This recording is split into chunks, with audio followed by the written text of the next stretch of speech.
सारे दुखों का एक ही कारण है, आपका मन, क्योंकि मन ही है जो आपको गलत रास्ते पर जाने पर मजबूर करता है और वही आपको नचाता रहता है।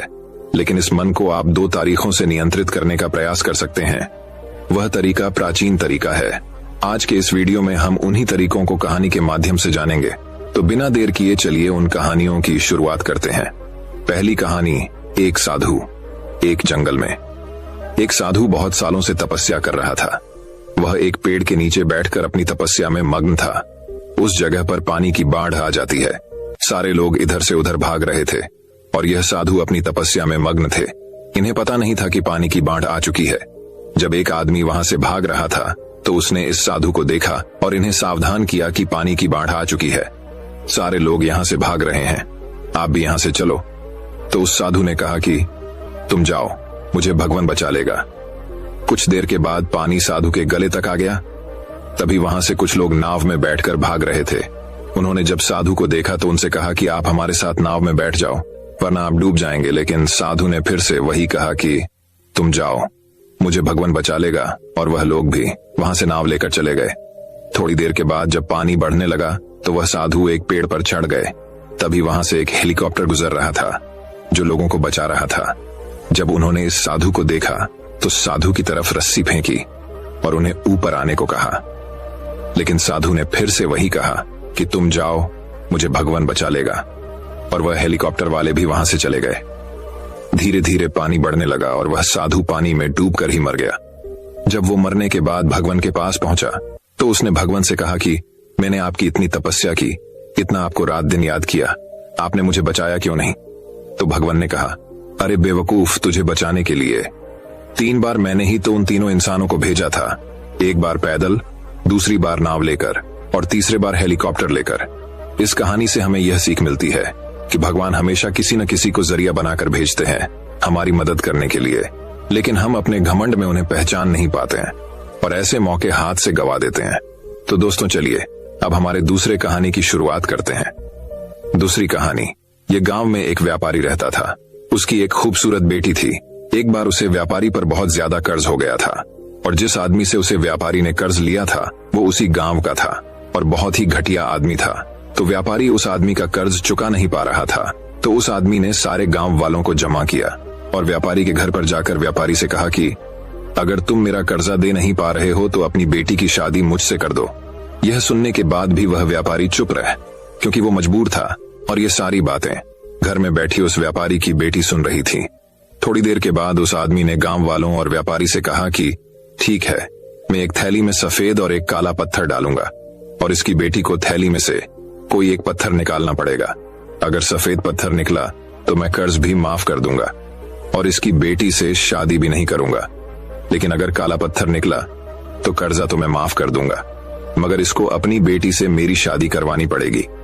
व्यापारी की लड़की इस बात के लिए राजी हो गई और सारे गांव वाली भी।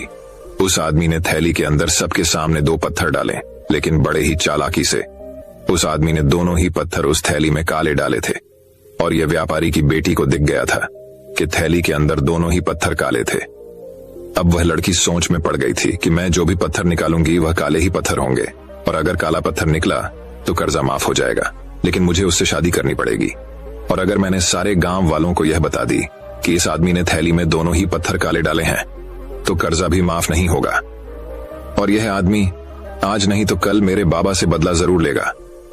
लड़की यह सोच ही रही थी कि लड़की को तभी थैली से पत्थर निकालने को कहा गया। लड़की ने थैली में हाथ डाला और एक पत्थर बाहर निकाला और बिना किसी को बताए उस पत्थर को जमीन पर गिरा दिया और जमीन पर गिरने के बाद वह पत्थर दूसरे पत्थरों में मिल गया। तभी लड़की ने सबसे कहा कि अब कैसे पता चलेगा कि मैंने जो पत्थर निकला था वह सफेद था या काला था? लड़की ने कहा, थैली में जो दूसरा पत्थर है उसे देखो। अगर थैली में सफेद पत्थर है तो मैंने काला पत्थर निकला था और अगर थैली में काला पत्थर है तो मैंने सफेद पत्थर निकला था और थैली में तो सिर्फ काले ही पत्थर थे। और सभी गांव वालों ने यह समझ लिया कि लड़की ने जो पत्थर निकला था वह सफेद था, इसलिए व्यापारी का कर्ज भी माफ हो गया और उसकी बेटी को उस आदमी से शादी भी नहीं करनी पड़ी। जिंदगी में इंसान कई बार मजबूर हो जाता है और उसके सामने जो हालत होती है उसे उसी के हिसाब से चलना पड़ता है। इस कहानी से हमें यह सीख मिलती है जब भी आप मजबूर हो जाओ और मजबूरी में आपका कोई फायदा उठाना चाहता हो, दो इनोसेंट मत बनो, बल्कि अपने दिमाग का इस्तेमाल करो। जितने इनोसेंट बनने की कोशिश करोगे, लोग उतना ज्यादा आपको चीट करेंगे। अब इसका मतलब ये नहीं कि आप लोगों को गालियां देना ही शुरू कर दो, बल्कि इसका मतलब ये है कि आप समंदर की तरह बनो। मतलब ये है कि आप समंदर की तरह खामोश रहो, लेकिन उसकी गहराई की तरह अपने दिमाग में नॉलेज रखो। तो दोस्तों, चलिए अब हमारे तीसरी कहानी की शुरुआत करते हैं। तीसरी कहानी, जिंदगी की परेशानियां। एक वक्त की बात है, एक गांव में एक 10-12 साल का लड़का अपने माता पिता के साथ रहता था। कई सालों के बाद वह लड़का अपने दादाजी के गांव जाता है। वहां जाकर वह हर समय अपने दादाजी के साथ खेलता है। खेलते खेलते एक दिन उसने अपने दादाजी से कहा कि दादाजी, जब मैं बड़ा हो जाऊंगा तो मैं बहुत ज्यादा सक्सेसफुल बनकर दिखाऊंगा। क्या आप मुझे कामयाब बनने के लिए कुछ तरीके बता सकते हैं? हेलो। उसके दादाजी मुस्कुराते हुए उसकी तरफ देखते हैं और उसे कहते हैं हाँ, और वह उसे एक पौधों की दुकान पर ले जाते हैं। यहाँ पर छोटे छोटे पौधे मिलते थे। वहां से उसके दादाजी 2 छोटे पौधे खरीदने हैं और वापस घर आ जाते हैं। घर आने के बाद वह उनमें से एक पौधे को बड़े से गमले में लगा देते हैं और उस गमले को घर के अंदर रख देते हैं और दूसरे पौधे को वह घर के बाहर लगा देते हैं। फिर वह अपने पोते से पूछते हैं कि तुम्हें क्या लगता है, कौन सा पौधा फ्यूचर में अच्छे से बड़ा हो पाएगा? बच्चों ने थोड़ा सा सोचा और अपने दादाजी से कहा कि हमने घर के अंदर जो पौधा लगाया है वह अच्छे से बड़ा हो पाएगा, क्योंकि वह घर के अंदर हर प्रॉब्लम से बचा रहेगा, और जो पौधा हमने बाहर लगाया है उसे बहुत सी चीजों का खतरा है, जैसे कि सूरज की तेज करने, आंधी, तूफान, तेज बारिश और जानवरों से भी उस पौधे को खतरा है। उसके दादाजी ने मुस्कुराया और उससे कहा कि फ्यूचर में देखते हैं इन दोनों पौधों के साथ क्या होता है। फिर बाद वह लड़का फिर से अपने दादाजी के घर जाता है। 4 दादाजी को देखने के बाद वह फिर से उनसे पूछता है कि दादाजी, लास्ट टाइम मैंने पूछा था कि जिंदगी में सक्सेसफुल कैसे होते हैं, लेकिन आपने मुझे कुछ नहीं बताया था, लेकिन अब आपको मुझे बताना ही पड़ेगा।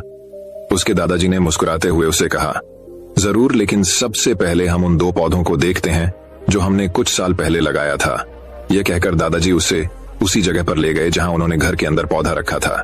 उन्होंने देखा कि वह पौधा एक बड़ा पौधा बन चुका था। फिर वह उस जगह पर गए जहां उन्होंने दूसरे पौधे को बाहर लगाया था।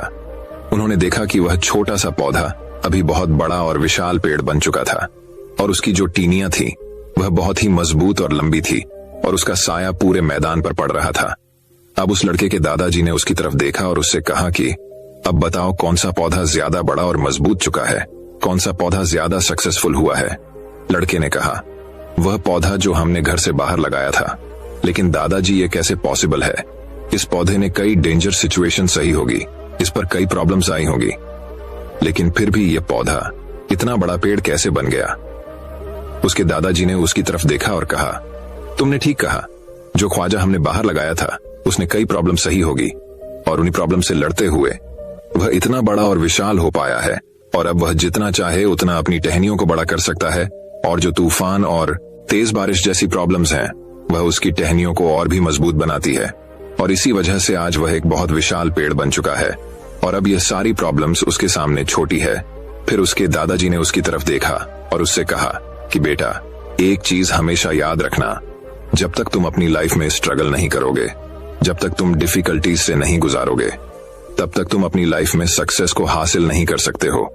अगर तुम अपनी लाइफ में हमेशा कंफर्टेबल चॉइस ही रखोगे तो तुम अपनी लाइफ में उतना तरक्की नहीं कर पाओगे जितना तुम कर सकते हो, और अगर तुम हर प्रॉब्लम के लिए तैयार रहोगे, हमेशा स्ट्रगल के लिए रेडी रहोगे, तो फिर किसी भी मंजिल को पाना तुम्हारे लिए नामुमकिन नहीं होगा, और फिर बड़ी बड़ी प्रॉब्लम्स तुम्हें छोटी लगने लगेंगी।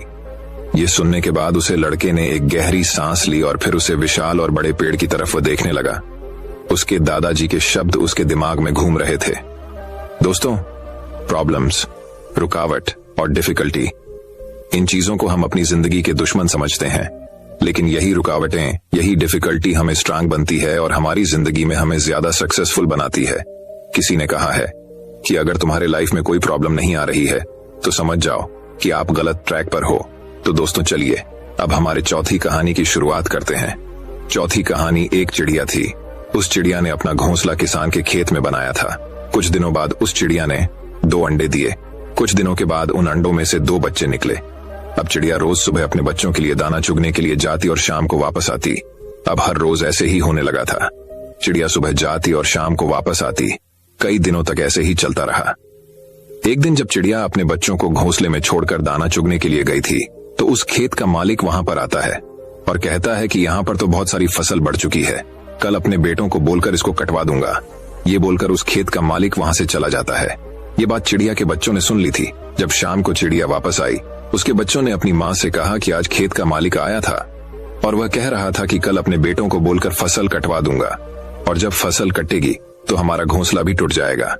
हमें आज ही अपना घोंसला यहाँ से ले जाना चाहिए। ये सब बातें चिड़िया सुनी और अपने बच्चों से कहा कि तुम दोनों बेफिक्र होकर सो जाओ, कल ऐसा कुछ नहीं होगा। और गजब की बात यह हुई, कल सच में ऐसा कुछ नहीं हुआ।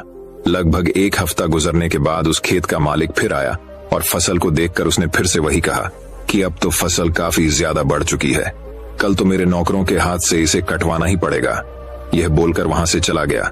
जब शाम को चिड़िया दाना चुगकर वापस आई, फिर से उसके बच्चों ने उसे कहा कि आज फिर से खेत का मालिक आया था और इस बार तो वह कह रहा था कि कल तो नौकरों के हाथ से फसल काटने ही पड़ेगी। माँ, हमें जल्दी ही अपना घोंसला दूसरी जगह ले जाना चाहिए। फिर से चिड़िया ने अपने बच्चों से कहा कि कल भी ऐसा कुछ नहीं होगा। मेरे बच्चों, तुम बेफिक्र होकर सो जाओ। और कल सुबह सच में ऐसा कुछ नहीं हुआ।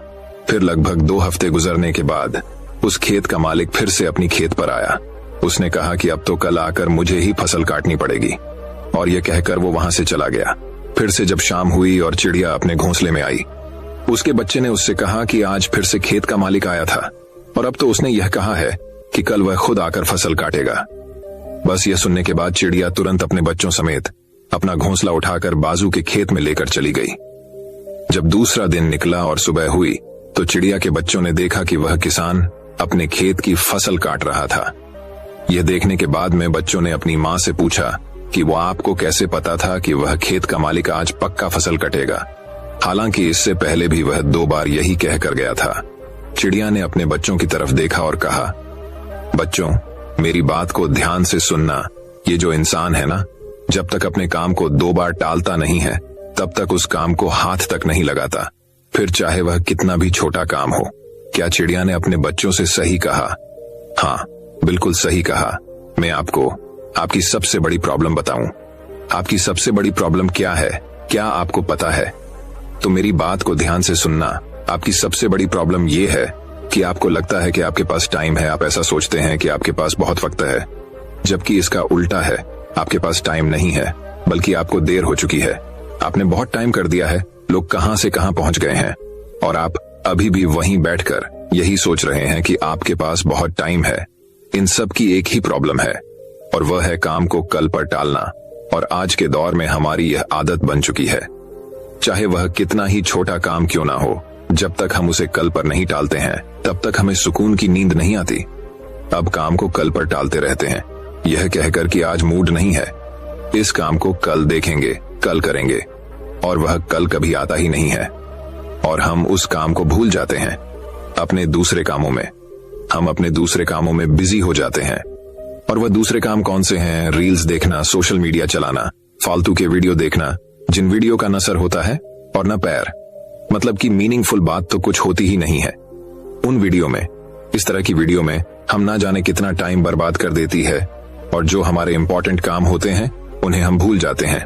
और फिर जब हमें याद आता है आज ही हमें उस काम को करना पड़ेगा, उसके बिना हमारा दूसरा काम नहीं होगा, तब हम उस काम को करते हैं। मतलब यह है कि जब तक हमारे सर पर प्रेशर नहीं आता है तब तक हम उस काम को टालते रहते हैं।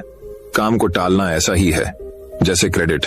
जब हम कोई चीज क्रेडिट पर लेते हैं तो हम उस चीज का फायदा तो उठा लेते हैं, लेकिन 1 दिन के बाद, 2 दिन के बाद, हफ्ते के बाद या महीने के बाद हमें उसका बिल पे करना पड़ता है। तो दोस्तों, चलिए अब हमारे 5वीं कहानी की शुरुआत करते हैं। 5वीं कहानी, लोग क्या कहेंगे। एक बार की बात है, एक बाप और बेटा अपने गधे के साथ अपने गांव की तरफ जा रहे थे। बाप ने अपने बेटे को गधे पर बिठाया हुआ था और खुद गधे के साथ पैदल चल रहा था। थोड़ी देर के बाद जब वह दोनों किसी गांव से गुजर रहे थे तो कुछ लोगों ने उन्हें देखा और उन्हें देखकर कहा कि कैसा बेटा है जो खुद गधे के ऊपर बैठा हुआ है और अपने बुजुर्ग आप को पैदल चल रहा है। लोगों की यह बातें सुनने के बाद बेटा गधे से नीचे उतर गया और उसने अपने बाप को गधे के ऊपर बिठा दिया और फिर से दोनों अपने गांव की तरफ चलने लगे। थोड़ी देर के बाद फिर से जब वह दूसरे गांव से गुजर रहे थे तो उसे गांव के लोगों ने भी उन्हें देखा और कहा कि कैसा बाप है जो खुद गधे के ऊपर बैठा हुआ है और अपने मासूम से बेटे को पैदल चल रहा है। लोगों की यह बात सुनने के बाद आप भी गधे से नीचे उतर गया और अब गधे पर ना ही बाप बैठा हुआ था और ना ही बेटा, और वह दोनों बाप बेटे पैदल चल रहे थे। अब वह दोनों भी चलते चलते जंगल के रास्ते में पहुंच जाते हैं। उसी रास्ते से कुछ और भी लोग गुजर रहे थे। जब उन लोगों ने इन दोनों बाप बेटे को देखा और उन लोगों ने देखा कि उनके पास एक गड्ढा भी है और फिर भी यह दोनों पैदल चल रहे हैं, तो उन लोगों ने इन्हें देखकर कहा कि कैसे बेवकूफ लोग हैं कि इनके पास गधा होने के बाद भी ये दोनों पैदल चल रहे हैं। अब लोगों की यह बात सुनने के बाद वह दोनों भी आप और बेटे उसे गधे के ऊपर बैठ गए और अपने गांव की तरफ चलने लगे। लेकिन फिर से थोड़ी दूर जाने के बाद लोगों ने जब इन दोनों बाप बेटे को गधे के ऊपर एक साथ बैठा हुआ देखा तो कहने लगे कि कैसे इंसान है जो दोनों ही एक साथ उस बेचारे कमजोर गड्ढे के ऊपर बैठे हुए हैं और उसे गधे की जान निकल रहे हैं। इन दोनों के अंदर जरा भी दया नहीं है। अब यह सुनने के बाद दोनों बाप बेटों का दिमाग खराब हो गया और वह समझ गए कि अगर हम इन लोगों की बातें सुनते रहेंगे तो हम कभी भी अपनी मंजिल पर नहीं पहुंच पाएंगे। दोस्तों, हमें इस कहानी से ये सीख मिलती है कि लोगों की बातों पर ध्यान मत दो। जितने लोग हैं उतनी बातें होती रहेगी और हम इस दुनिया में सभी को खुश नहीं कर सकते हैं। इसीलिए जो आपको सही लग रहा है, जिसमें आपका फायदा है, उस बात का अपने दिमाग के आधार पर सही डिसीजन लो। लोग आज कुछ कहते हैं तो कल कुछ और। इसीलिए हमें लोगों पर नहीं बल्कि अपने काम पर ध्यान देना है, अपनी मंजिल पर ध्यान देना है और आगे बढ़ते रहना है। अगर हम इसी तरह लोगों की बातें सुनते रहे तो हम कभी भी आगे नहीं बढ़ पाएंगे और उनकी बातों में उलझ कर रह जाएंगे। तो दोस्तों, चलिए अब हमारे छठी कहानी की शुरुआत करते हैं। छठी कहानी, राजा और पत्थर। एक बार एक राजा ने अपने राज्य के एक रास्ते में बड़ा सा पत्थर रखवा दिया और खुद जाकर एक बड़े से पेड़ के पीछे खड़ा हो गया और छुपकर उस रास्ते पर नजर रखने लगा, यह देखने के लिए कि कौन उस बड़े से पत्थर को रास्ते से हटता है। थोड़ी देर के बाद उस रास्ते पर कुछ लोग आते हैं और उन लोगों को जब रास्ते पर एक बड़ा सा पत्थर दिखता है तो वह लोग रास्ता बदल देते हैं और दूसरी रास्ते से चले जाते हैं। फिर थोड़ी देर के बाद उसे रास्ते पर राजा की राजमहल की जो काम करने वाले थे वह आते हैं और वह भी जब इस बड़े से पत्थर को देखते हैं तो बिना उस पत्थर को रास्ते से हटाए वो सब वहां से पलटकर चले जाते हैं और उल्टा राजा को ही बुरा भला कहना शुरू कर दिया और बोले कि राजा अपने राज्य का काम ठीक से नहीं कर रहा है, इतने बड़े बड़े पत्थर रास्ते पर पड़े हुए हैं, राजा को इसको हटाना चाहिए। लेकिन राजा का इसके तरफ ध्यान ही कहाँ है। यह कहकर वह वहां से चले जाते हैं। फिर थोड़ी देर बाद उसे रास्ते पर एक सब्जी वाला आता है जिसके कंधे पर सब्जियां थी और जब वह बड़े से पत्थर को देखा है तो वह अपने कंधे से सब्जियों का टोकरी रखकर उसे पत्थर को हटाने की कोशिश करता है और बहुत मेहनत के बाद वह सब्जी वाला उस बड़े से पत्थर को रास्ते से हटा देता है। जैसे ही उस पत्थर को रास्ते से हटता है, उस पत्थर के नीचे बहुत सारे सोने के सिक्के और एक चिट्ठी रखी हुई थी जिसमें लिखा था कि इनाम राजा की तरफ से पत्थर हटाने वाले के लिए है। और यह सब होते हुए पेड़ के पीछे से राजा खुद देख रहा था। राजा उस आदमी के पास जाता है और उस आदमी को राजा अपने महल का सबसे खास आदमी बना लेता है। इस कहानी से हमें यह सीख मिलती है कि हमारे रास्ते में आने वाली परेशानियां, रुकावटें और मुश्किलें हमें बेहतर करने और आगे बढ़ने का मौका देती हैं। इसीलिए जिंदगी में जब भी ऐसा मौका मिले तो उस मौके को अपने हाथ से गंवा मत। बहुत से लोग ऐसे वक्त में मुश्किल काम को देखते ही अपना कदम पीछे हटा लेते हैं, लेकिन जब सब पीछे हट जाएं तो आप सामने आ जाओ, क्योंकि जीत उन्हीं को मिलती है जो परेशानियां और रुकावटें में अपॉर्चुनिटी ढूंढते हैं, और जब मौका मिलता है तो वही माँ का आपका फ्यूचर को बेहतर बनाती है।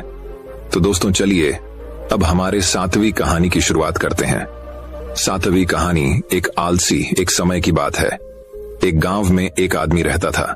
वह आदमी बहुत ही ज्यादा आलसी था। वह कोई काम नहीं करता था। वह एकदम निठल्ला और नाकारा था। पास वो हमेशा ऐसे मौके के खोज में रहता कि कहीं से उसको खाना मिल जाए।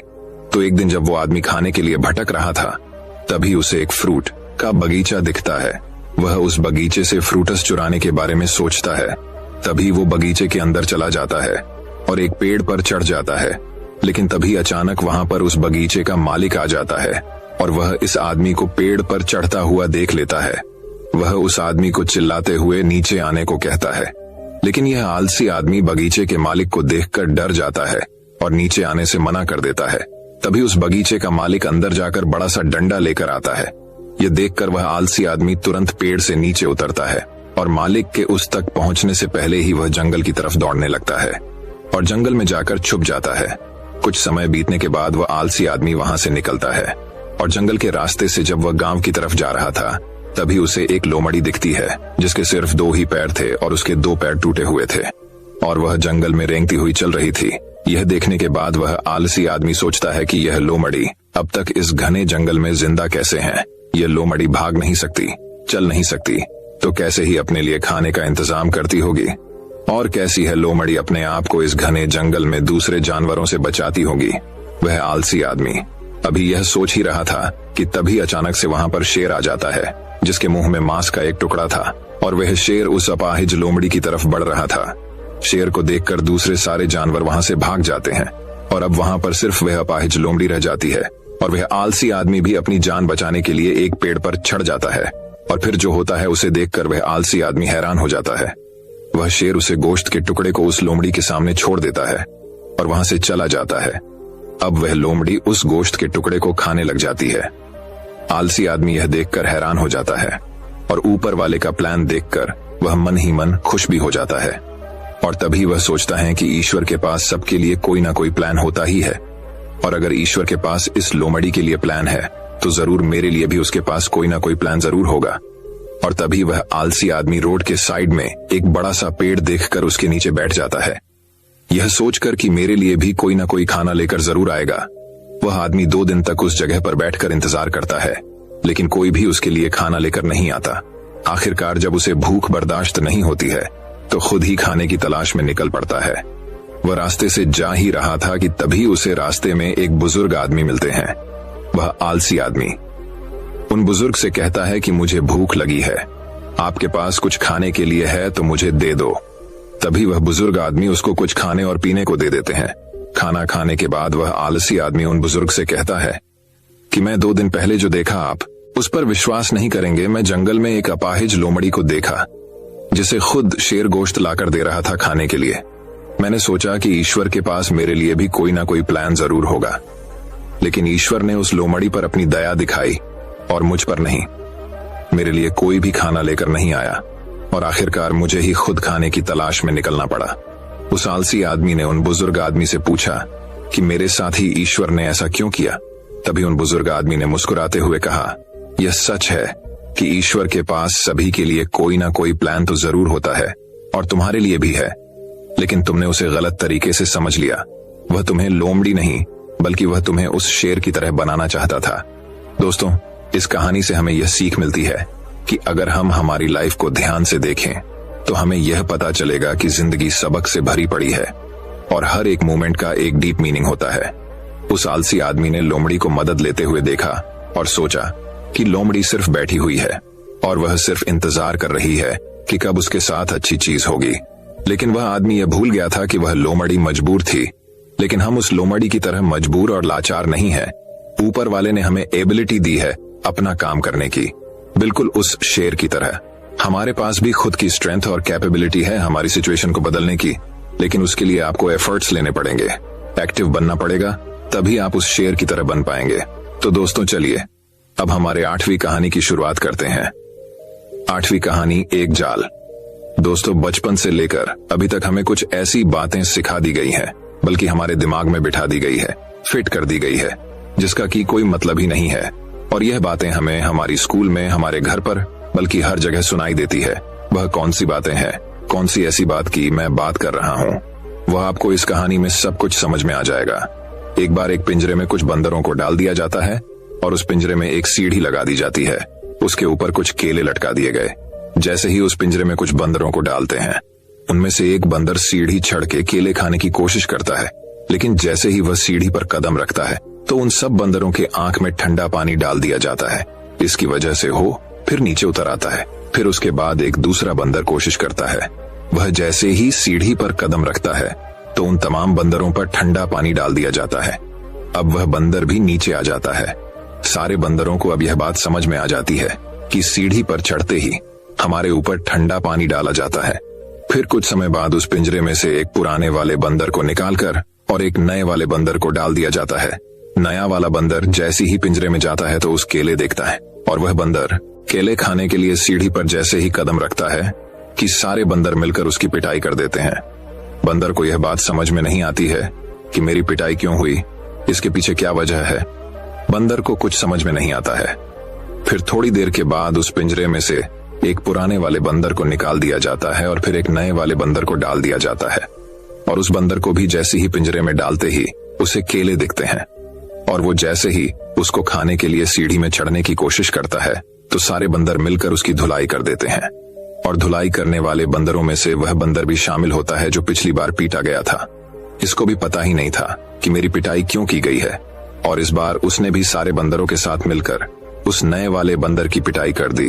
तो फिर धीरे धीरे करके उस पिंजरे में से सारे पुराने वाले बंदरों को निकाल दिया जाता है और उसमें सारे नए बंदरों को डाल दिया जाता है। अब उस पिंजरे में सारे नए बंदर थे, और उस पिंजरे पर जो बाल्टी रखी हुई थी ठंडे पानी की, वह भी हटा दी जाती है। पर अब जब भी कोई नया बंदर को उस पिंजरे में डाल रहे थे, अब वह नया बंदर जैसे ही केले खाने के लिए सीढ़ी में अपनी पैर को रखता है, वैसे ही सारे बंदर मिलकर उसे नए बंदर की धुलाई कर देते हैं। और उस पिंजरे में किसी को पता ही नहीं था कि हम एक दूसरे को क्यों मार रहे हैं। और इसी तरह हम इंसान भी एक दूसरों के सपनों की धुलाई करते आ रहे हैं। जब भी कोई इंसान सपना देखता है कुछ बड़ा करने का, हम उसको कुछ ऐसी बातें बता देते हैं जिसकी वजह से वह डिमोटिवेट हो जाता है, और हमें भी ये पता नहीं होता है कि हम उसकी सपनों की धुलाई क्यों कर रही है और हम उसको ऐसी बातें क्यों बता रहे हैं, क्योंकि हम लोगों ने अपने बाप दादा से यही सब कुछ सुना है ना, इसीलिए हम उसके साथ भी ऐसी ही बातें कर रहे हैं। और सबसे बड़ा डायलॉग जो होता है कि समय से पहले और किस्मत से ज्यादा। आज तक किसी को भी नहीं मिला, तू चाहे कुछ भी कर, कितने भी बड़े सपने देख, अच्छे अच्छे को हमने फेल होते हुए देखा है। कुछ इस तरह के डायलॉग हम बोलते हैं। लेकिन मैं आपको बता दूं कि जो ठंडा पानी की बाल्टी जो पिंजरे के ऊपर रखी गई थी, वह अब हटा दी गई है। पहले का टाइम बहुत अलग था और अभी का टाइम बहुत अलग है। और अगर कोई इंसान बिजनेस का सपना देखा है, कोई आइडिया आता है, अगर वो उस बिजनेस का लोगों को बताता है, तो लोग उसे कौन सा डायलॉग मारते हैं कि अभी धंधे पानी नहीं है, अभी के टाइम में काम धंधा नहीं है, तो कुछ भी कर, तेरा बिजनेस ठप हो जाएगा। कुछ इस तरह की बातें हम सामने वाले बंदे से करते हैं। लेकिन जिसमें हिम्मत होती है ना, वह सारे बंदरों से निपट कर उस सीढ़ियों के ऊपर चढ़कर आखिरकार वो केले खा ही लेता है। और इसी तरह जितने भी है डिस्ट्रैक्शन है ना, और लोगों की बातें हैं, जो लोग आपसे इस तरह की बातें करते हैं, उन सबको साइड में करो यार, और अपने काम पर फोकस करो और अपने सपनों की सीढ़ी पर चढ़ते रहो। एक दिन आपको कामयाबी जरूर मिलेगी। पहले का टाइम गया, पहले के टाइम को भूल जाओ, अभी अब के टाइम में जियो यार। ये मत सोचना कि ये दुनिया क्या कहेगी, अगर कर गए तो ये दुनिया तुम्हें देखेगी। तो दोस्तों चलिए अब हमारे 9वीं कहानी की शुरुआत करते हैं। 9वीं कहानी, जिंदगी बदलने वाली कहानी। ये कहानी एक आदमी की जो कि दिन रात मेहनत करता था अपने परिवार वालों को पालने के लिए, अपने परिवार वालों का पेट भरने के लिए, जो कि हर आदमी करता है। लेकिन इसका जो बेटा था वह बिल्कुल ही आलसी और कामचोर था। वह सारा दिन सिर्फ मौज मस्ती करता रहता था और अपने आप की कमाई को खर्च करता रहता था। तो इस बात को लेकर वह आदमी बहुत ज्यादा परेशान रहने लगा था। लेकिन जब उसे लगने लगा कि अब पानी सर को ऊपर से जाने लगा है, तब उसने अपने बेटे को बुलाया और कहा कि अब तुम्हें काम करना पड़ेगा, तुम कुछ भी करो, लेकिन शाम तक अगर पैसे कमा के नहीं लाए तो तुम्हें घर में आने नहीं दिया जाएगा। अब लड़का तो था ही आलसी। वो अपनी माँ के पास गया और सारी बातें बताने लगा। तो उसके माँ ने अपने पास से उसको कुछ पैसा दे दिया और कहने लगी, तुम अपने पापा को शाम में ये कहना कि ये मेरी मेहनत की कमाई है। शाम को जब वह आदमी घर आया तो उसके बेटे ने उसके पास से सारे पैसे उसको दे दिए। वह आदमी को सब कुछ पता था। तो उसने अपने बेटे से क्या कहा, उसने ये कहा कि तुम इस पेज को कुएं में फेंक के आ जाओ। उसके बेटे ने एक भी सवाल नहीं पूछा और सीधा जाकर उसे पैसे को कुएं में फेंक कर आ गया। अगले दिन उसे आदमी ने अपनी बीवी को उसके मन के घर भेज दिया और अपने बेटे से कहने लगा कि मेरे बेटे तुझे आज और पैसे कम कर लेकर आने हैं। अब लड़का सीधा अपने बहन के पास गया और अपनी बहन को सारी बातें बताने लगा। तो उसके बहन ने भी उसके हाथ में कुछ पैसे रखे और उसे कहने लगी कि शाम को जब पापा घर आएंगे तो ये पैसे उन्हें दे देना और कहना ये मेरी मेहनत की कमाई है। शाम को जब आदमी घर आया, उसके बेटे ने फिर से अपने पास से जितने पैसे थे अपने आप को दे दिया। उस आदमी ने फिर से वही बात कही कि इस पेज को जाकर कुएं में फेंक कर आओ, और इस बार भी उसके बेटे ने एक भी सवाल नहीं किया और सीधा जाकर कुएं में उन पैसों को फेंक कर आ गया। अगले दिन उसे आदमी ने अपनी बेटी को भी अपने रिश्तेदारों के यहाँ भेज दिया और फिर से अपने बेटे से कहने लगा कि बेटा तुम्हें आज और पैसे कमा के लाने हैं। अब उसे लड़के के पास कोई भी रास्ता नहीं था। अब उसे लड़के को कोई भी पैसा देने वाला नहीं था। तो वह लड़का मरता क्या ना करता, रात को तो घर जाना ही है, इसलिए वह सारा दिन काम ढूंढने लगा। बड़ी देर के बाद उसे एक जगह काम मिल गया, एक ट्रक से भारी सामान उठाकर उस भारी सामान को दुकान में रखने का काम। सारा दिन बहुत मेहनत के बाद उसे अपनी मेहनत की कमाई मिली। वह बहुत खुश हो गया और खुशी खुशी अपने घर गया। लेकिन फिर से उस आदमी ने अपने बेटे से कहा कि पैसों को कुएं में फेंक दें। उसका बेटा गुस्सा हो गया और कहने लगा कि पापा, ये मेरे पूरे दिन के मेहनत की कमाई है, मैं इसे कैसे कुएं में फेंक दूं? वह आदमी मुस्कुराकर कहने लगा कि मैं तुम्हारी एक दिन की कमाई को मैं कुएं में देने की बात कही और तुम गुस्सा हो गए। तो सोचो, जब तुम मेरी मेहनत की कमाई को गवाते थे तो मुझे कैसा लगता होगा। दोस्तों, बाप से अच्छी कोई दौलत नहीं है पूरी इस दुनिया में। उस इंसान ने आपके सपने को पूरा करने के लिए अपने सपने को खत्म कर दिया। जब भी जिंदगी में फिजूल खर्च करोगे तो उसे इंसान के बारे में जरूर सोचना, क्योंकि वह इन पैसों के लिए दिन रात मेहनत करता है, सिर्फ आपके सपने पूरे करने के लिए। और बाप के कमाने या ना कमाने से कोई फर्क नहीं पड़ता। बाप का होना ही आपके लिए सबसे बड़ी ताकत होती है। मैं आपसे एक बात कहना चाहता हूं कि जिंदगी में कोई ऐसा काम न करना कि उनका सर आपकी वजह से शर्म से झुक जाए। ऐसा काम करो उन्हें आप पर गर्व हो कि आप उनकी औलाद हो। एक छोटा सा शेर कह के इस कहानी को खत्म करता हूं। एक रोज तुम्हें एहसास जरूर होगा कि मसरूफ तुम थे और उम्र दराज वो होगा।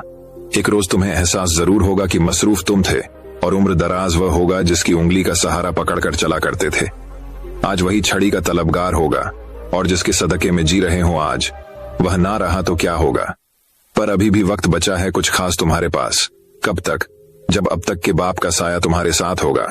और जन्नत के तलबगार हो तो सीने से लगा लेना, क्योंकि वही कल जन्नत का दरवाजा होगा। तो दोस्तों, चलिए अब हमारे 10वीं कहानी की शुरुआत करते हैं।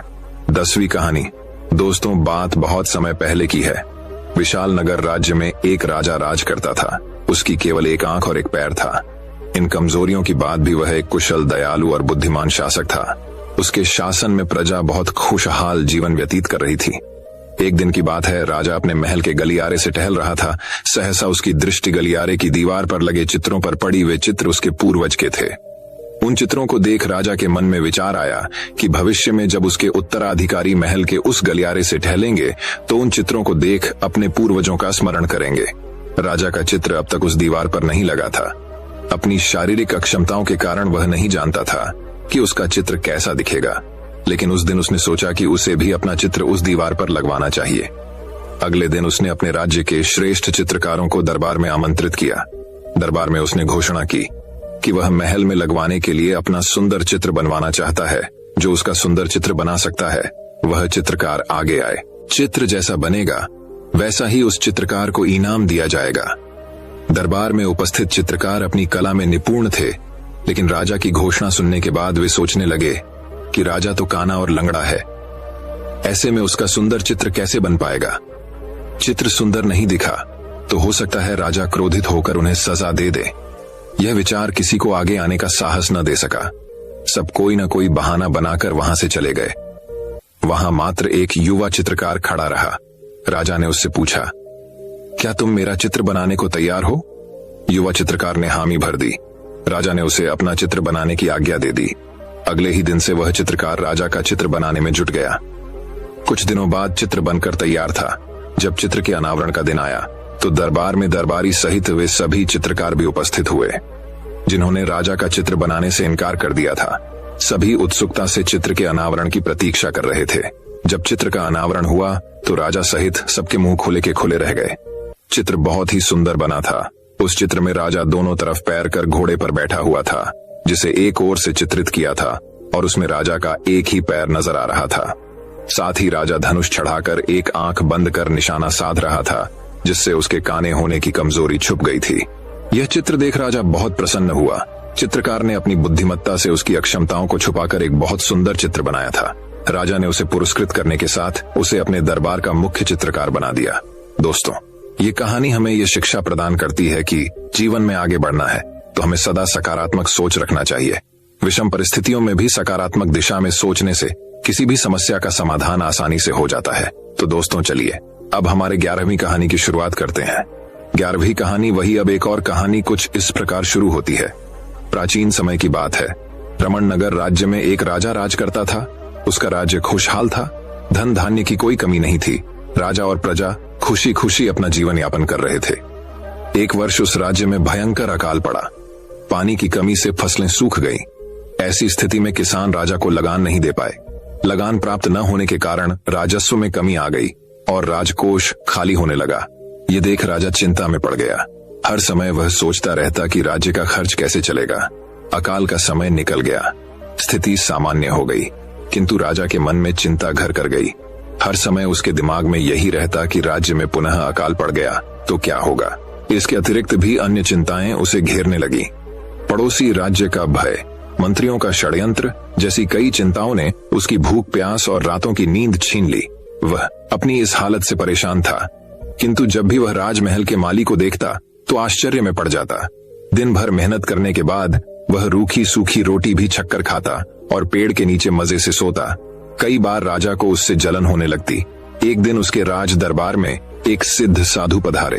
राजा ने अपनी समस्या साधु को बताई और उसे दूर करने सुझाव मांगा। साधु राजा की समस्या अच्छी तरह समझ गए थे। वे बोले, राजन, तुम्हारी चिंता की जड़ राजपाट है। अपना राजपाट पुत्र को देकर चिंता मुक्त हो जाओ। इस पर राजा बोला, गुरुवर, मेरा पुत्र मात्र 5 वर्ष का है। वह अबोध बालक राजपाट कैसे संभालेगा?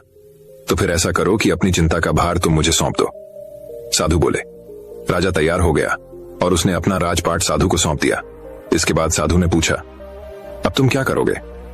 राजा बोला, सोचता हूं कि अब कोई व्यवसाय कर लूं, लेकिन उसके लिए धन की व्यवस्था कैसे करोगे? अब तो राजपाट मेरा है, राजकोष के धन पर भी मेरा अधिकार है, तो मैं कोई नौकरी कर लूंगा। राजा ने उत्तर दिया, ये ठीक है, लेकिन यदि तुम्हें नौकरी ही करनी है तो कहीं और जाने की आवश्यकता नहीं, यही नौकरी कर लो। मैं तो साधु हूं, मैं अपनी कुटिया में ही रहूंगा, राजमहल में ही रहकर। मेरी ओर से तुम ये राजपाट संभालना।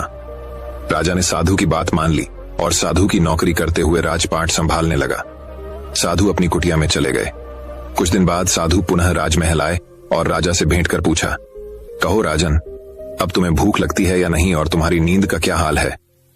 गुरुवर, अब तो मैं खूब खाता हूं और गहरी नींद सोता हूं। पहले भी मैं राजपाट का कार्य करता था, अब भी करता हूं, फिर यह परिवर्तन कैसे, ये मेरी समझ के बाहर है।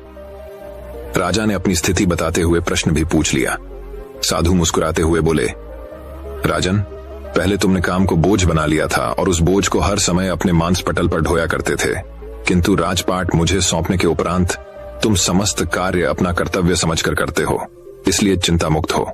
दोस्तों, ये कहानी हमें यह शिक्षा प्रदान करती है कि जीवन में जो भी कार्य करें अपना कर्तव्य समझकर करें, न कि बोझ समझकर। यही चिंता से दूर रहने का एकमात्र आसान तरीका है। जिंदगी में बुरी परिस्थितियां तो आती ही है, जिंदगी का यह खेल होता है जो आपको समय के साथ बेहतर बनाता है, इसलिए परिस्थितियों से डरना नहीं चाहिए। अगर डर लगे तो यह प्राचीन रहस्य अपनाने से आपको डर से और चिंता से पूर्णता मुक्ति मिल जाएगी। अभी वह रहस्य कौन सा है, वह हम कहानियों के माध्यम से जानेंगे, तो बिना देर किए चलिए उन कहानियों की शुरुआत करते हैं। पहली कहानी। दोस्तों, बात बहुत समय पहले की बात है। एक निर्धन व्यक्ति राजा के महल में माली का काम करता था। उसने राजमहल के बाग में कई प्रकार के फलों के पेड़ लगाए थे। जो फल पक जाते वो तोड़कर राजा के सामने प्रस्तुत कर देता। कई बार खुश होकर राजा उसे इनाम भी देते। एक बार बाग में आम, अंगूर और नारियल के फल हुए। माली टोकरी लेकर बाग में पहुंचा और सोचने लगा कि आज कौन सा फल महाराज के लिए ले जाऊं। कुछ देर सोचने के बाद उसने अंगूर तोड़ लिए और टोकरी में भरकर राजा के पास पहुंचा। उन दिनों राजा कुछ चिंतित था। उसे गुप्तचर द्वारा सूचना मिली थी कि पड़ोसी राज्य का राजा उस पर आक्रमण की तैयारी में है। वह इस बारे में गहन सोच विचार में डूबा हुआ था। तभी माली उसके पास पहुंचा और चुपचाप उसके सामने टोकरी रखकर कुछ दूर जाकर बैठ गया। राजा मंथन करते करते टोकरी से अंगूर उठाकर खाने लगा। वह आधा अंगूर खाता और आधा फेंक देता, जो माली के ऊपर गिरता। जैसे ही अंगूर माली को लगता, वह कहता, भगवान तू बड़ा दयालु है। सोच विचार में डूबे राजा का ध्यान इस ओर नहीं था कि वह अंगूर माली के ऊपर फेंक रहा है। एक बार फिर उसने अंगूर माली के ऊपर फेंका और माली ने फिर से कहा, भगवान तू बड़ा दयालु है। इस बार राजा का ध्यान माली की ओर चला गया। उसने आश्चर्य से उसे देखा और पूछा, माली, मैं तुम पर झूठे फल फेंक रहा हूं और तुम कह रहे हो भगवान तू बड़ा दयालु है, इसमें भगवान की कैसी दया? माली ने उत्तर दिया, महाराज, आज बाग में 3 तरह के फल थे, आम, अंगूर और नारियल। मैं सोच रहा था कि आपके लिए कौन सा फल लाऊं। भगवान की दया से मेरी बुद्धि में आया कि आपके लिए अंगूर ले चलूं और मैं अंगूर ले आया। यदि मैं आम या नारियल ले आता तो सोचिए मेरा हाल क्या होता। इसलिए मैं कह रहा हूँ कि भगवान बड़ा दयालु है। राजा माली का उत्तर सोचने लगा कि वह व्यर्थ में चिंतित है। भगवान की दया से उसे समय रहते पड़ोसी राज्य के राजा के मंसूबों का पता चल गया है। इससे उसे अपने राज्य की रक्षा की तैयारी का पर्याप्त समय मिल गया है। उसने भगवान को धन्यवाद दिया और राज्य की रक्षा की तैयारी में जुट गया। जब युद्ध हुआ तो उसमें उसकी विजय हुई और उसने अपना राज्य बचा लिया। दोस्तों, यह कहानी हमें यह शिक्षा प्रदान करती है कि समय का चक्र ऐसा ही है, कभी अच्छा समय आएगा तो कभी बुरा। अच्छे समय में हम भगवान को धन्यवाद देना भूल जाते हैं और बुरे समय में शिकायत करने लग जाते हैं, जबकि आवश्यकता है कि अच्छे समय के लिए हम भगवान का धन्यवाद करें और बुरे समय के लिए आभार व्यक्त करें कि हमें हर परिस्थितियों का सामना कर मजबूत इंसान बनाने उसने हमारे सामने वे परिस्थितियां उत्पन्न की हैं। छोटी छोटी परेशानियों का सामना करके ही हम बड़ी मुसीबतों का सामना करने योग्य बन पाएंगे। इसलिए जीवन में आने वाली छोटी छोटी समस्याओं से घबराए नहीं, सकारात्मक रहकर समस्या के निवारण के बारे में चिंतन करें, योजना बनाएं और निवारण में जुट जाएं। बुरी परिस्थितियां आपकी दृढ़ता की परीक्षा है। ऐसे समय में टूटे नहीं, ये साबित कर दें कि आप हर परिस्थिति का सामना कर सकते हैं, उससे उबर सकते हैं और जीवन में आगे बढ़ सकते हैं। जीवन की उबड़ खाबड़ डगर पर चलकर ही आप दृढ़ और मजबूत इंसान के तौर पर खड़े हो पाएंगे। तो दोस्तों, अब चलिए हमारे दूसरी कहानी की शुरुआत करते हैं। दूसरी कहानी। दोस्तों, नई कहानी की शुरुआत इस प्रकार होती है। दोस्तों, बात बहुत समय पहले की है। एक गांव में दो बहनें रहा करती थीं, चुरकी और मुर्की। चुरकी सांवली रंग की साधारण रूप रंग की लड़की थी, वहीं मुर्की गौर वर्ण की बहुत सुंदर लड़की थी। साधारण रूप रंग के कारण चुरकी का विवाह एक गरीब परिवार में हुआ, वहीं मुर्की की सुंदरता पर रीझकर एक अमीर व्यक्ति ने उससे विवाह किया। अपनी सुंदरता का घमंड तो मुर्की को पहले ही से था। विवाह के बाद उसे दौलत का भी घमंड हो गया। दोनों बहनें आसपास ही रहा करती थीं। जब भी मौका मिलता मुर्की चुरकी को उसकी गरीबी के कारण नीचा दिखाने की कोशिश करती। चुरकी को बुरा तो लगता, किंतु वह मन महसूस कर रह जाती। चुरकी के दिन बड़ी तंगहाली में गुजर रहे थे। 2 वक्त की रोटी भी बड़ी मुश्किल से जुट पाती थी। कई बार उसने मुर्की से मदद की गुहार की, किंतु मुर्की ने कभी उसकी कोई मदद नहीं की। एक दिन चुरकी ने सोचा कि दूसरे गांव में रहने वाले अपने भाई से मदद मांग लूं। वह कभी इनकार नहीं करेगा, और वह अपने बच्चों को घर पर पति के पास छोड़ दूसरे गांव के लिए निकल पड़ी। रास्ते में उसे एक गौशाला दिखाई पड़ी, जिसके द्वार पर एक गाय खड़ी थी। चुरकी को देखकर गाय बोली, बेटी, जरा मेरी गौशाला साफ कर दे, बैठने की भी जगह नहीं है। चुरकी ने देखा कि पूरी गौशाला गोबर से भरी हुई है। उसने गौशाला साफ कर दी। गाय ने उसका धन्यवाद किया और वापस आते समय मिलकर जाने की बात कही। चुरकी आगे बढ़ गई। कुछ दूर जाने के बाद उसे बेर का पेड़ दिखाई पड़ा। वह पेड़ के पास से गुजरी तो बेर के पेड़ ने कहा, बहन, नीचे बहुत सारे कांटे बिखरे हुए हैं, जरा साफ कर दो। चुरकी ने बिना देर के बेर के पेड़ के नीचे से सारे कांटे साफ कर दिए। बेर के पेड़ ने उसका धन्यवाद किया और वापस आते समय मिलकर जाने की बात कही। चुरकी आगे बढ़ गई।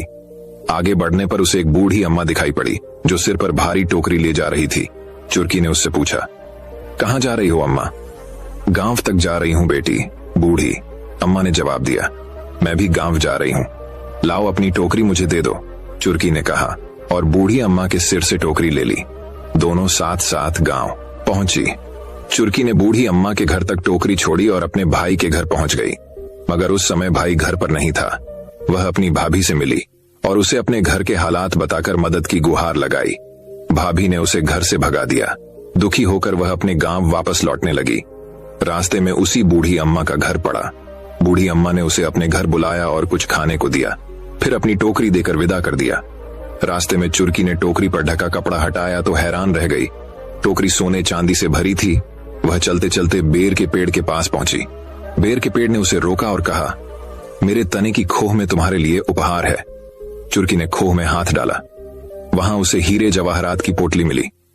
वह बेर के पेड़ का धन्यवाद कर आगे बढ़ गई। चलते चलते वह गौशाला के पास पहुंची।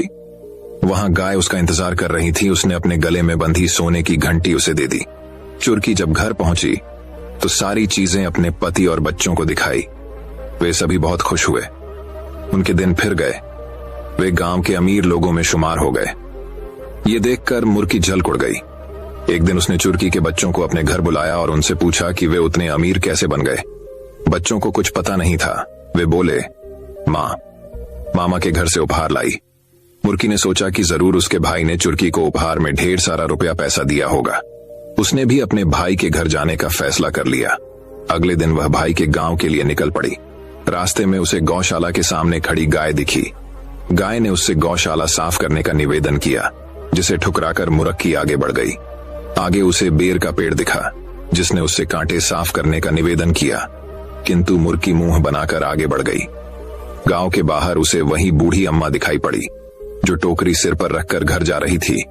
उसने मुर्की से टोकरी घर तक पहुंचाने को कहा, तो मुर्की यह कहकर आगे बढ़ गई कि वह उसकी नौकर नहीं है। वह आखिरकार अपने भाई के घर पहुंची। भाई घर पर ही था। उसने उसका खूब सत्कार किया, मगर बिना कुछ दिए ही उसे वापस भेज दिया। दुखी मन से वह वापस लौटने लगी। रास्ते में उसे प्यास लगी। वह पानी मांगने एक घर में गई। वह उसी बूढ़ी अम्मा का घर था। उसने उसे पानी दिया। पानी पीते ही मुर्की का मुंह कड़वा हो गया। वह वहां से निकल गई। रास्ते में उसे बेर का पेड़ दिखा, तो उसने सोचा कि बेर खाकर अपने मुंह का स्वाद ठीक कर लूं। वह बेर तोड़ने के लिए आगे बढ़ी तो उसके पैर में कांटे चुभ गए। उसके पैर लहू लुहान हो गए। किसी प्रकार चलते हुए वह गाय के गौशाला तक पहुंची। वह दर्द के मारे कराह रही थी। वह वहीं टीले पर बैठने को हुई तो गाय ने उसे सींग मारकर गिरा दिया। उसकी कमर टूट गई। किसी प्रकार वह घर पहुंची और महीनों बिस्तर पर पड़ी रही। उसे अपने बुरे व्यवहार, घमंड और लालच का फल मिल गया था। दोस्तों, यह कहानी हमें ये शिक्षा प्रदान करती है कि कभी घमंड नहीं करना चाहिए और हमेशा दूसरों की सहायता करनी चाहिए। हमें वही फल स्वरूप मिलता है जैसे हमारे कर्म होते हैं। तो दोस्तों, अब चलिए हमारे तीसरी कहानी की शुरुआत करते हैं। तीसरी कहानी, परेशानियों का हल। एक छोटे से गांव में एक बोहद बद्धा जमींदार रहता था, जो कि बहुत आमिर था। गांव का छोटे से छोटा फैसला करने के लिए भी सारे गांव वाले उसी के पास जाते थे और उसी से राय लेते थे। एक बार उस जमींदार की आंखों में किसी तरह का इन्फेक्शन हो गया। उसने गांव के सारे हकीमों से अपना इलाज करवाया, लेकिन उसकी आंखें ठीक नहीं हुई। वो जब भी आंखें खोलता था तो उसे बड़ी तकलीफ हुआ करती थी। फिर कुछ दिनों के बाद वो अपनी आंखों का इलाज करवाने के लिए गांव से बाहर चला गया। बाहर के डॉक्टरों ने उसकी आंखों का चेकअप किया और उस जमींदार से कहा कि आपकी आंखों में एक तरह का इन्फेक्शन हो गया है। आपकी आंखों के सामने हरे कलर के अलावा अगर कोई दूसरा कलर आया तो आपकी आंखें जलने लगेंगी, उसमें तकलीफ होने लगेंगी। जब जमींदार ने यह बात सुनी तो वो डर गया और बहुत ही परेशान रहने लगा। और अब वो जमींदार ज्यादातर अपनी आंखें बंद ही रखने लगा था, क्योंकि उसके आसपास दूसरी चीजें भी थीं जो कि हरे कलर की नहीं थीं। वो जमींदार दिन रात बस इस प्रॉब्लम के सल्यूशन के बारे में ही सोचने लगा था और परेशान रहने लगा था। कई दिन सोचने के बाद उसके दिमाग में एक आइडिया आया। उसने अपने नौकरों को बुलाया और कहा, इस सारे गांव को हरा कलर मारकर हरा कर दो। गांव में जहां जहां भी जाता हूं सारी जगह को हरा कर दो। उस जमींदार के कहने पर सारे गांव को हरा कर दिया गया, लेकिन इतना सब कुछ करने के बाद भी कुछ चीजें ऐसी थीं जिसे वो हरा नहीं कर सकता था। जैसे कि आसमान जो हमेशा नीला रहता है, उसके शरीर का कलर, रोटी का कलर और भी बहुत सी चीजें ऐसी थीं जिसे वो हरा नहीं कर सकता था। एक दिन एक लड़का उस गांवों से गुजर रहा था। जब उस लड़के ने देखा कि उस गांव में सारी चीजें हरे कलर की है, तो उस लड़के ने वहां के कुछ गांव वालों से पूछा, यहाँ सब हरे कलर का क्यों है? तो गांव वालों ने उससे कहा कि हमारे गांव में एक जमींदार हैं जिनके आंखों में इन्फेक्शन हो गया है और वो हरे कलर के अलावा अगर कोई दूसरा कलर देखते हैं तो उनकी आंखें जलने लगती हैं। ये सुनने के बाद वो लड्ड डश का उस जमींदार के घर गया और जमींदार से बात की। उसने कहा, आपने अपने आंखों की वजह से सारे गांव को हरा कर दिया है। इस प्रॉब्लम का सलूशन तो बहुत ही सिंपल था। आप एक हरे कलर का चश्मा लगा लीजिए, जिससे आपको सारी दुनिया हरी दिखेगी। दोस्तों, हमें इस कहानी से ये सीखने को मिलता है, कई बार हमारे प्रॉब्लम का सलूशन बहुत ही छोटा सा और बहुत ही छोटा होता है, लेकिन हम उस प्रॉब्लम के बारे में सोच सोच कर उस प्रॉब्लम को इतना बढ़ा कर देते हैं, फिर जहां से कोई सलूशन नजर नहीं आता है। तो दोस्तों, अब चलिए हमारे चौथी कहानी की शुरुआत करते हैं। चौथी कहानी, सही समय। एक बार एक आदमी ने मेंढक को पकड़कर एक बर्तन में डाल दिया। फिर उस आदमी ने बर्तन के अंदर थोड़ा सा पानी डाल दिया। बर्तन इतना बड़ा भी नहीं था कि मेंढक उसे छलांग ना मार सके, लेकिन उस मेंढक ने ऐसा नहीं किया। फिर उस आदमी ने बर्तन को स्टोव पर रख दिया और बर्तन के नीचे आग लगा दी। फिर धीरे धीरे बर्तन के अंदर का पानी गर्म होने लगा। उस बर्तन के अंदर जो मेंढक था वह पानी के टेम्परेचर के हिसाब से खुद को एडजस्ट कर रहा था अपनी एनर्जी से। पानी का टेम्परेचर धीरे धीरे बढ़ने लगा, मतलब कि धीरे धीरे और भी ज्यादा गर्म होने लगा। और मेंढक अभी भी अपनी एनर्जी का इस्तेमाल करते हुए टेम्परेचर के हिसाब से अपने बॉडी को एडजस्ट कर रहा था।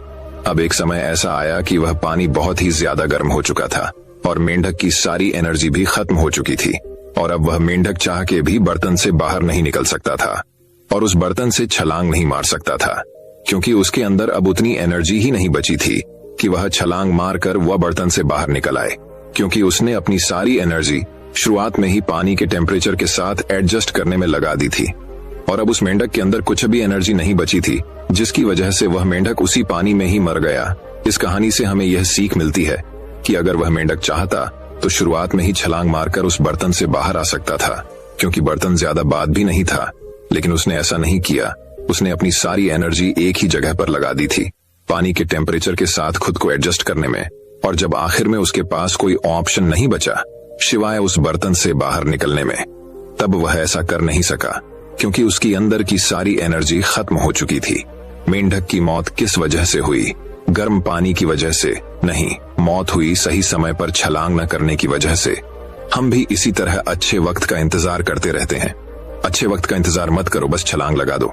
सब कुछ सही करने का सोच कर मत कूदो, क्योंकि ऐसा सोचोगे तो कभी कूद ही नहीं पाओगे। कहते हैं सबसे अच्छा कूदने का वक्त तब होता है जब आप तैयार नहीं होते हो, क्योंकि असली तैयारी कूदने के बाद शुरू होती है। और अपनी एनर्जी एक ही चीज पर वेस्ट मत करो, हमेशा अपनी एनर्जी को बचा कर रखो सही चीजों को वक्त देने के लिए, इससे आपकी इंप्रूवमेंट हो। आज के समय में बहुत से लोग अपनी एनर्जी फिजूल चीजों पर लगा रहे हैं और जब वह बाद में कुछ मीनिंगफुल करने के लिए बैठते हैं तो उनके अंदर इतनी एनर्जी और वक्त नहीं रहता है जिससे वह उस काम को कर सके और वह एक जगह पूरी तरह से फोकस नहीं कर पाते हैं। तो दोस्तों, अब चलिए हमारे 5वीं कहानी की शुरुआत करते हैं। 5वीं कहानी एक बार की बात है। एक शिकारी था जो पक्षियों का शिकार करता था। एक दिन और शिकारी मार्केट जाता है और अपने लिए मार्केट से एक डॉग खरीदता है। उसे दिन गुजारने के बाद वह शिकारी नदी के पास बतख का शिकार करने जाता है और वह अपने साथ उसे डॉग को भी ले जाता है। वह जब घात लगाकर बतख के शिकार के लिए बैठा होता है तभी वह देखता है कि उसका जो डॉग था वह पानी के ऊपर चल रहा था। अब ये देखकर वह शिकारी बहुत ही हैरान हो जाता है। वह सोच में पड़ जाता है कि यह डॉग पानी के ऊपर कैसे चल पा रहा है। ये देखकर वह शिकारी हैरान हुआ और साथ ही साथ बहुत खुश भी हो जाता है। उसने सोचा जब मैं इस डॉग को अपने दोस्त को दिखाऊंगा तब वह भी हैरान हो जाएगा और मैं उसका चेहरे का रिएक्शन देखूंगा। तो एक दिन उस शिकारी ने अपने दोस्त को भी नदी के पास बत्तख का शिकार करने के लिए बुलाया। उस शिकारी ने अपने डॉग से बहुत सारी बत्तखों का शिकार किया, क्योंकि वह डॉग पानी के ऊपर चल सकता था। जब उस शिकारी के दोस्त ने इस डॉग को पानी के ऊपर चलते हुए देखा तब उसने कुछ भी नहीं कहा और ना ही उसे कोई हैरानी हुई। वह बिल्कुल ही चुप रहा। शिकारी अपने दोस्त का रिएक्शन देखना चाहता था, लेकिन ऐसा कुछ भी नहीं हुआ।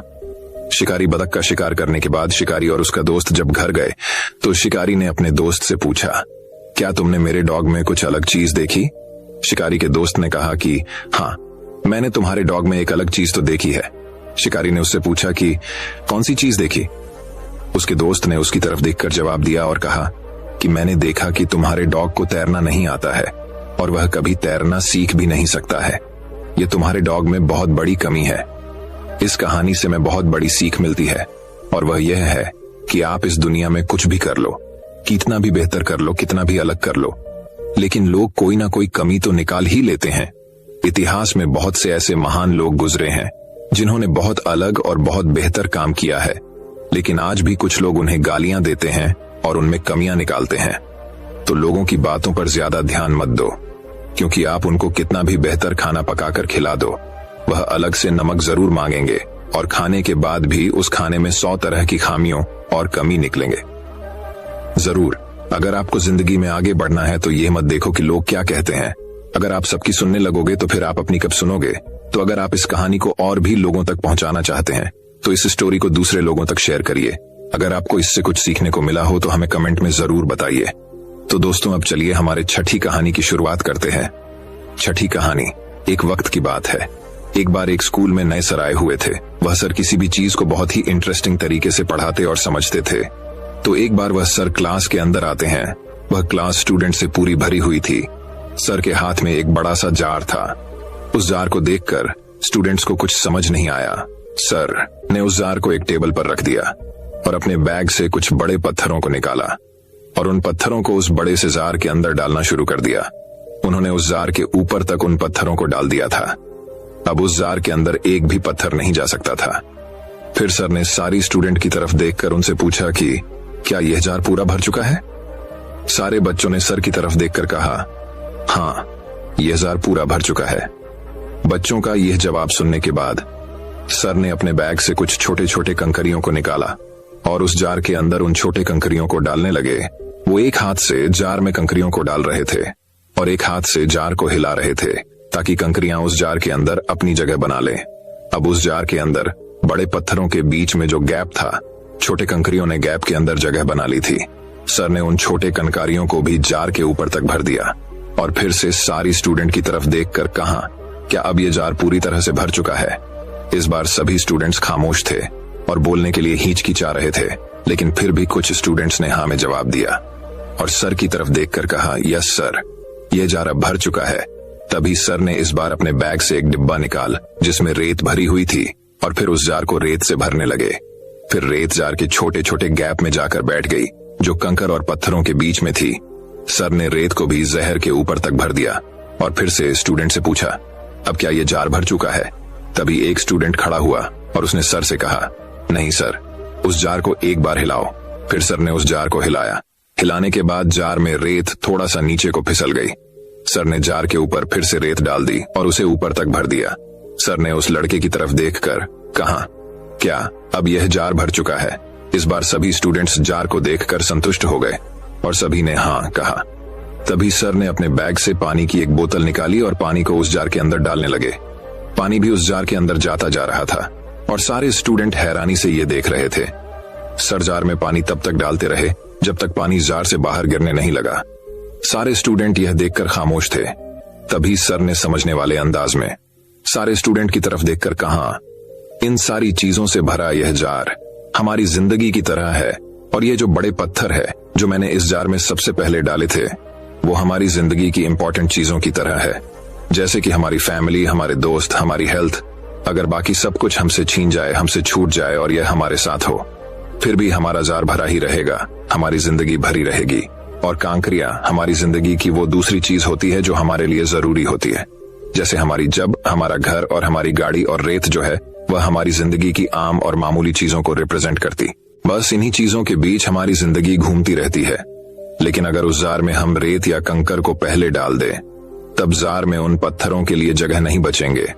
लेकिन जब मैंने पहले उन पत्थरों को उस जार में डाला, तब कंकरियां और रेत भी उस जार में आराम से समा गए। यही चीज हमारी जिंदगी पर भी अप्लाई होती है। हमारी जिंदगी में भी हमें पहले अपनी फैमिली, हेल्थ और अपने पैशन को इम्पोर्टेंस देनी चाहिए, बाद में बाकी चीजों को। अगर आप अपना सारा टाइम, अपनी सारी एनर्जी मामूली और अनइम्पोर्टेंट चीजों पर बर्बाद कर दोगे, तो आपके पास इंपॉर्टेंट चीजों के लिए टाइम ही नहीं बचेगा। अपनी फैमिली के लिए, अपनी हेल्थ के लिए, अपनी प्रोडक्टिविटी के लिए आपके पास टाइम ही नहीं होगा। अगर आप चीजों को प्रायोरिटी नहीं करोगे तो आपकी जिंदगी की इंपॉर्टेंट चीजें अधूरी रह जाएगी। इसीलिए जार के अंदर पहले पत्थरों को रखो, कंकर और रेत जैसे मामूली कामों को उनकी जगह मत लेने दो। तो दोस्तों, अब चलिए हमारे 7वीं कहानी की शुरुआत करते हैं। 7वीं कहानी, एक बार एक वैज्ञानिक ने एक टिड्डे को पकड़ा और उसे अपनी आवाज पर छलांग लगाना सिखाया। वह टिड्डे से कहता कि कूदो, और वह आवाज सुनकर वह जोर से छलांग लगता। और वह वैज्ञानिक था तो प्रयोग करना तो बनता ही था। उन्होंने टिड्डे के छलांग पर प्रयोग किया। वैज्ञानिक ने उसकी एक टांग तोड़ दी और फिर बोला, कूदो। अब टिड्डे की छलांग की दूरी कम हो गई। वैज्ञानिक ने अब उसकी दूसरी टांग भी तोड़ दी और फिर बोल, कूदो। फिर क्या होना था? टिड्डे की छलांग और कम हो गई। फिर उसने उसकी तीसरी टांग भी तोड़ दी। फिर छलांग की दूरी और कम हो गई। एक एक करके बेचारे टिड्डे की सारी टांग तोड़ दी गई। अब आखिरी टांग टूटने पर जब उसे कहा गया कूदो, तो वह हल भी नहीं पाया। अब वैज्ञानिक ने अपना निष्कर्ष अपनी डायरी में लिखा। जानते हो उसने क्या लिखा? जब टिड्डे की एक टांग तोड़ी गई तो वह थोड़ा बहरा हो गया। जब उसकी दूसरी टांग तोड़ी गई तब वह और बहरा हो गया। हर टांग टूटने के साथ वह और बहरा होता गया, और सारी टांग टूटने के बाद वह पूरा बहरा हो गया। जोर जोर से चिल्लाने का भी उसे पर कोई असर ना हुआ। वह तो अपनी जगह से हिला तक नहीं। छलांग लगाना तो दूर की बात थी। इस कहानी को सुनकर आप सभी को ऐसा ही लग रहा है ना? कि क्या मूर्ख वैज्ञानिक था कि कितनी सीधी सी बात इसको समझ में ही नहीं आई। आप में से कुछ लोग ये भी सोच रहे होंगे कि ये तो एक छोटे बच्चों को भी पता है कि टिड्डे की छलांग उसकी टांग टूटने की वजह से कम होती जा रही थी, ना कि वह बहरा हो गया था। पर दोस्तों, हम सभी जीवन में कई बार ऐसे ही मूर्ख बन जाते हैं। कई बार जीवन में दो घटनाएं एक साथ ऐसे घटती है कि उनका एक दूसरे से कोई संबंध होता ही नहीं, फिर भी ऐसा लगता है कि गहरा संबंध है। कभी कभी दिखाता कुछ और है, हमें समझ कुछ और आता है और वास्तव में होता कुछ और है। इसीलिए अगर आपको पछताना नहीं है तो अपनी लाइफ में जल्दबाजी में कोई फैसला ना ले। हमेशा समझ बुझ का इस्तेमाल करें, सावधानी बरतें, नतीजा सोच समझ कर ही निकालें। तो दोस्तों, अब चलिए हमारे 8वीं कहानी की शुरुआत करते हैं। 8वीं कहानी।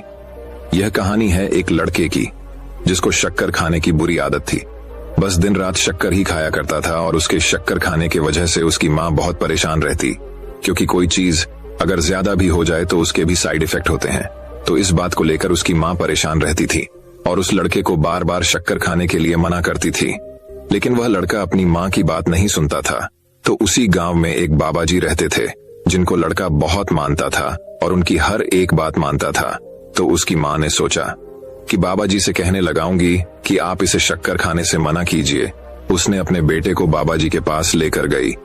बाबा जी एक पेड़ के नीचे बैठे हुए थे। उस औरत ने बाबा जी से कहा, आप मेरे बेटे से सिर्फ इतना कह दीजिए कि वह अब से शक्कर ना खाए। करू बाबा जी ने उस औरत से कहा कि ये बात मैं तुम्हारे बेटे से अगले हफ्ते कहूंगा। तुम अपने बेटे को अगले हफ्ते मेरे पास लाना। वह औरत अपने बेटे को लेकर चली गई और पूरा एक हफ्ता गुजरने के बाद वह फिर से अपने बेटे को बाबा जी के पास लेकर आई। बाबा जी पेड़ के नीचे बैठे हुए थे और बाबा जी ने उस लड़के से सिर्फ इतना कहा कि बेटे, अब से तुम शक्कर मत खाना। लड़का बाबा जी के इतनी सी बात से ही शक्कर खाना छोड़ देता है। लेकिन उसकी माँ हैरान थी कि सिर्फ इतना सा खाने के लिए बाबा जी ने मुझे एक हफ्ते के बाद बुलाया। उसने बाबा जी से पूछ ही लिया, बाबा जी, सिर्फ इतना सा कहने के लिए तुमने मुझे एक हफ्ते के बाद क्यों बुलाया?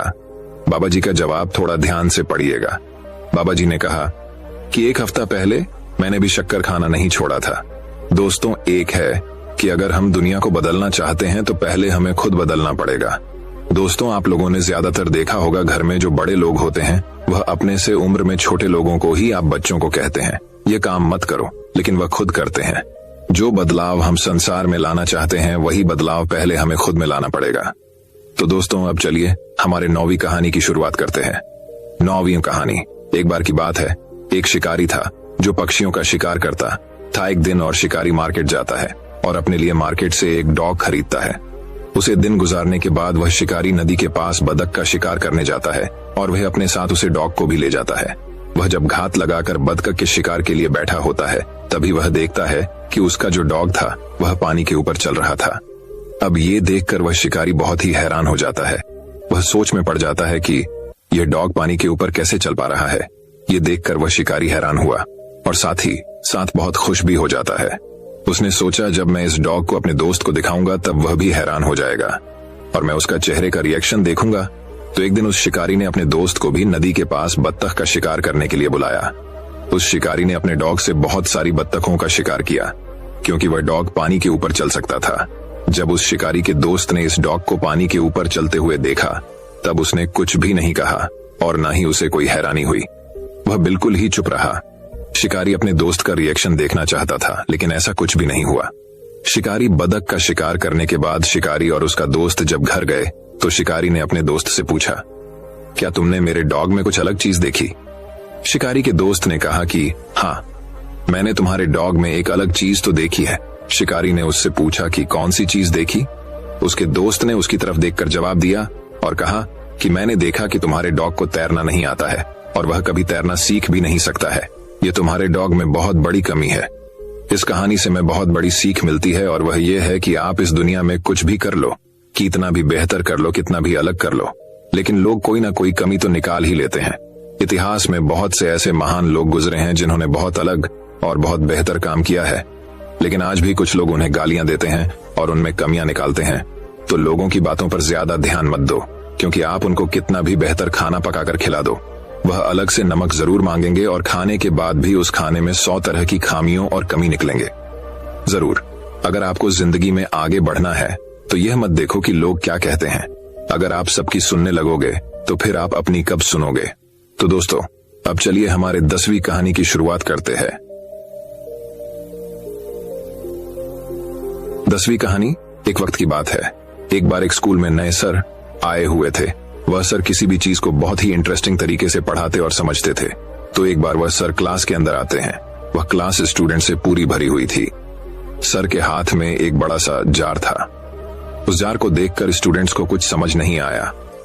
सर ने उस जार को एक टेबल पर रख दिया और अपने बैग से कुछ बड़े पत्थरों को निकाला और उन पत्थरों को उस बड़े से जार के अंदर डालना शुरू कर दिया। उन्होंने उस जार के ऊपर तक उन पत्थरों को डाल दिया था। अब उस जार के अंदर एक भी पत्थर नहीं जा सकता था। फिर सर ने सारी स्टूडेंट की तरफ देखकर उनसे पूछा कि क्या यह जार पूरा भर चुका है। सारे बच्चों ने सर की तरफ देखकर कहा, हाँ, यह जार पूरा भर चुका है। बच्चों का यह जवाब सुनने के बाद सर ने अपने बैग से कुछ छोटे छोटे कंकरियां को निकाला और उस जार के अंदर उन छोटे कंकरियां को डालने लगे। वो एक हाथ से जार में कंकरियां को डाल रहे थे और एक हाथ से जार को हिला रहे थे ताकि कंकरियां उस जार के अंदर अपनी जगह बना लें। अब उस जार के अंदर बड़े पत्थरों के बीच में जो गैप था, छोटे कंकरियां ने गैप के अंदर जगह बना ली थी। सर ने उन छोटे कंकरियां को भी जार के ऊपर तक भर दिया और फिर से सारी स्टूडेंट की तरफ देखकर कहा, क्या अब ये जार पूरी तरह से भर चुका है। इस बार सभी स्टूडेंट्स खामोश थे और बोलने के लिए हिचकिचा रहे थे, लेकिन फिर भी कुछ स्टूडेंट्स ने हाँ में जवाब दिया और सर की तरफ देखकर कहा, यस सर, ये जार अब भर चुका है।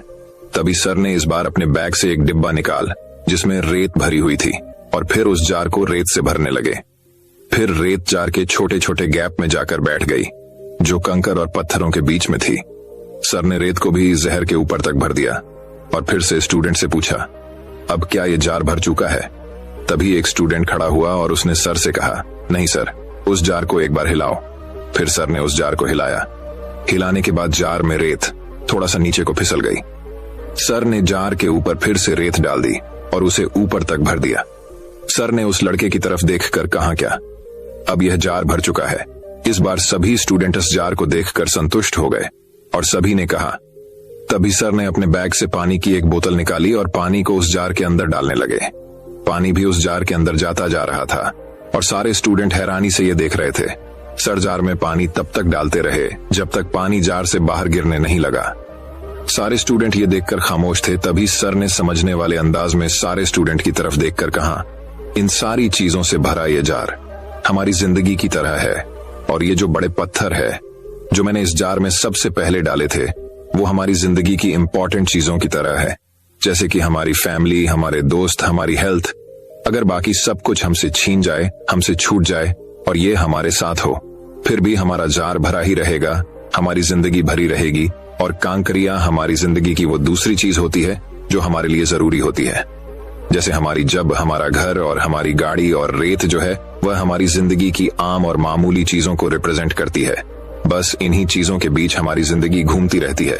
लेकिन अगर उस जार में हम रेत या कंकर को पहले डाल दें, तब जार में उन पत्थरों के लिए जगह नहीं बचेंगे। लेकिन जब मैंने पहले उन पत्थरों को उस जार में डाला, तब कंकरियां और रेत भी उस जार में आराम से समा गए। दोस्तों, मैं उम्मीद करता हूं कि यह कहानी सुनने से आपके जीवन में अच्छे बदलाव आए होंगे। आपको इस वीडियो से क्या सीखने मिला, ये कमेंट करके जरूर बताएं और अपने परिवार, दोस्तों या आपके करीबी इंसान के साथ ये कहानी शेयर करके उन्हें भी इस ज्ञान से परिचित करवाएं। बाकी अगर आपको ये वीडियो दिल से अच्छी लगी हो तभी इस वीडियो को लाइक कर देना, और आपने अब तक इस चैनल को सब्सक्राइब ना किया हो तो चैनल को सब्सक्राइब भी जरूर कर देना। आपका हर दिन शुभ हो और खुशियों से आपका जीवन भरा रहे। धन्यवाद। नमो बुद्धाय।